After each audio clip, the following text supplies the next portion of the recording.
ప్రజాపాలన అందించే దిశగా కూటమి సర్కార్ ప్రయత్నాలు చేస్తోంది. జగన్ హయాంలో విధ్వంసానికి గురైన వ్యవస్థను గాడిన పెట్టే దిశగా చర్యలు తీసుకుంటోంది.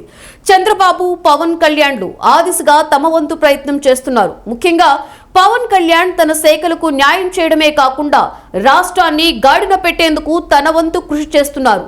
పంచాయతీరాజ్, గ్రామీణాభివృద్ధి శాఖల్లో తన మార్కు చూపిస్తున్నారు. పాలనకు పవన్ కొత్తే కావచ్చు, కానీ ప్రజా సమస్యలపై ఆయనకు పూర్తి స్థాయి అవగాహన ఉంది. జగన్ పాలనలో కుదేలైన వ్యవస్థలలో ఏం చేస్తే మార్పు వస్తుందన్న అవగాహన ఉంది. దీంతో గ్రామాల అభివృద్ధి కోసం పవన్ కళ్యాణ్ తీసుకుంటున్న నిర్ణయాలపై అందరి చూపు నెలకొనింది. ఇంకొక వైపు అటవీ శాఖ బాధ్యతలు కూడా చూస్తున్న పవన్ ఆ శాఖలోనూ అనేక సంస్కరణలు తీసుకొచ్చారు.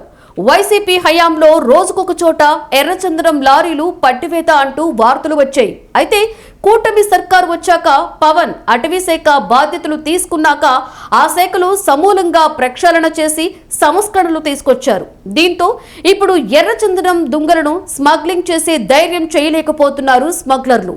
కడప జిల్లాలోని నల్లమల, శేషాచలం, పాలకొండలు, లంకమల అడవుల్లోని దాదాపుగా 3 లక్షల హెక్టార్లకు పైగా ఎర్రచందనం వృక్షాలు విస్తరించి ఉన్నాయి. సరిహద్దు చిత్తూరు జిల్లాలోనూ లక్షల హెక్టార్ల ఎర్ర సంపద ఉంది.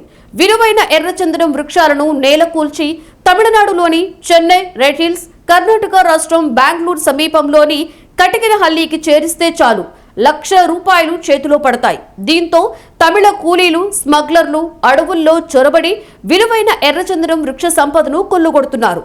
కడప, కర్నూలు, ప్రకాశం, చిత్తూరు జిల్లాల నుండి ఎర్రదుంగలను కర్ణాటక రాష్ట్రం కటికినహల్లి, తమిళనాడులోని రెడ్ హిల్స్ ప్రాంతాలకు బడా స్మగ్లర్లు ఎర్రచందనాన్ని తరలించేవారు ఒకప్పుడు. అక్కడి నుండి చైనా, దుబాయ్, సింగపూర్, ఇండోనేషియా, ఉత్తర కొరియా, దక్షిణ కొరియా, ఉత్తర అమెరికా, జపాన్ వంటి దేశాలకు ఎగుమతి చేసేవారు. అక్రమార్కులకు పోలీస్, అటవీ శాఖ అధికారుల్లో కొందరు సహకరిస్తారు అనే విమర్శలు ఉండేవి. అయితే పవన్ కళ్యాణ్ అటవీ శాఖ మంత్రిగా బాధ్యతలు స్వీకరించిన తరువాత ఎర్రచందనం స్మగ్లింగ్ ను అరికట్టేందుకు పలు చర్యలు ప్రారంభించారు. శేషాచలం అడవుల నుండి ఎర్రచందనం అక్రమ రవాణాను అరికట్టేందుకు ప్రత్యేక చర్య ప్రణాళిక రూపొందించారు. రాష్ట్ర సరిహద్దుల్లో గట్టి నిఘా ఏర్పాటు చేయాలని అధికారులను ఆదేశించారు. పవన్ అనేక సంస్కరణలు తీసుకువచ్చి పూర్తిగా ఎర్రచందనం స్మగ్లింగ్ ను ఆపేందుకు ప్రయత్నిస్తున్నారు. శేషాచలం అటవీ ప్రాంతం నుండి అక్రమంగా తరలి వెళ్తున్న ఎర్రచందనం తాలూకు లెక్కలు తేల్చాలని అధికారులను ఆదేశించారు డిప్యూటీ సీఎం.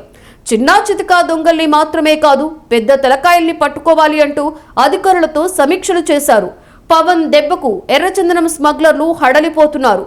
బోర్డర్స్ ను పటిష్టం చేస్తే ఎర్రచందనం అక్రమ రవాణాను అరికట్టడం పెద్ద కష్టమేమీ కాదు. అయితే అడుగడుగునా అవినీతి పేరుకుపోయింది వ్యవస్థలో. ఆ వ్యవస్థను మార్చడమే లక్ష్యంగా అడుగులు వేస్తున్నారు పవన్.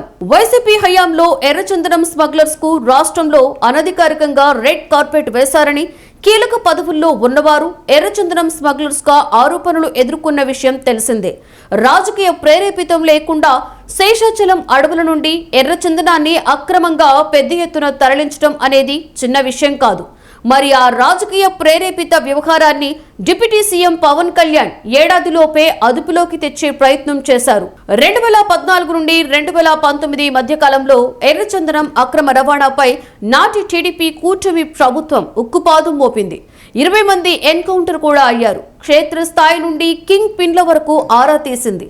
టాప్ 10 స్మగ్లర్ల లిస్టు తయారు చేసింది. వారి ఆస్తుల వివరాలను ఈడీ వరకు తీసుకువెళ్లింది.